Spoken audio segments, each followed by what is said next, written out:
नमस्कार। आज हम भगवत गीता के एक बहुत ही गहरे सिद्धांत पर बात करेंगे।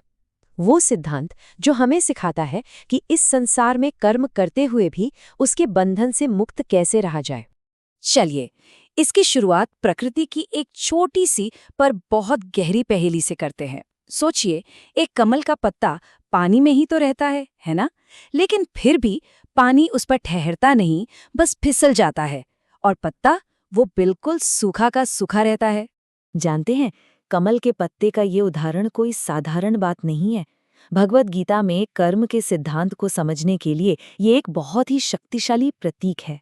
देखिए, गीता में सीधे सीधे इसकी तुलना की गई है। कहा गया है कि कोई भी व्यक्ति अपने सारे कर्मों को परमात्मा को अर्पण करके और बिना किसी लगाव के जब काम करता है तो वो कर्मों के फल से या यूं कहें कि पाप से ठीक वैसे ही नहीं लिपटता जैसे कमल का पत्ता पानी में रह के भी गीला नहीं होता।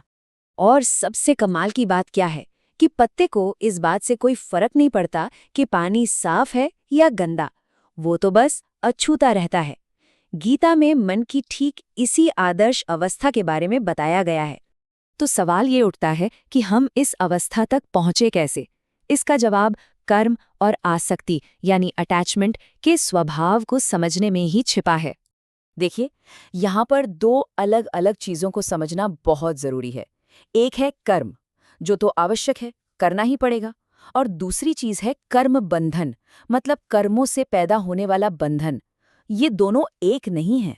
गीता बिल्कुल साफ कहती है कि समस्या हमारे काम में नहीं है, समस्या है उस काम के नतीजे यानी फल से हमारे जुड़ाव में। यही जो हमारी भावनात्मक और अहंकार से भरी उम्मीदें होती है ना, वही बंधन का असली कारण है। अच्छा, अब मन को इस आसक्ति से बचाएं कैसे? इसके लिए भी एक बहुत सुंदर उपमा दी गई है। इसको ऐसे समझिए, जैसे लोहा है, अगर वो खुला पड़ा रहे तो हवा पानी से उसमें जंग लग जाता है, पर अगर हम उस पर तेल या पेंट की एक पतली सी परत लगा दें तो वो बच जाता है। ठीक इसी तरह जब हम अपने कर्मों को ईश्वर को समर्पित कर देते हैं तो वो समर्पण हमारे मन के लिए एक सुरक्षा कवच बन जाता है। और ये एक तरह का प्रोएक्टिव तरीका है, मतलब काम शुरू करने से पहले ही उसे समर्पित कर दिया। इससे होता यह है कि अहंकार और फल की इच्छा को पनपने का मौका ही नहीं मिलता और मन शुरू से ही आज़ाद रहता है। और जब हम ऐसा करते हैं तो कर्म का पूरा उद्देश्य ही बदल जाता है। ये हमें एक बिल्कुल नए नजरिए की ओर ले जाता है। आमतौर पर हम क्या सोचते हैं कि कर्म मतलब बंधन, लेकिन गीता का उपदेश इससे बिल्कुल अलग है। वो कहती है कि अगर कर्म बिना आसक्ति के किया जाए तो वो बंधन नहीं बल्कि शुद्धि का साधन बन जाता है। इसी को कहते हैं अंतःकरण की शुद्धि।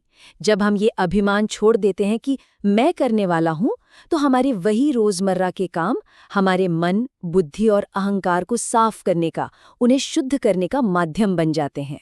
तो कुल मिलाके सबसे जरूरी बात क्या समझ आई?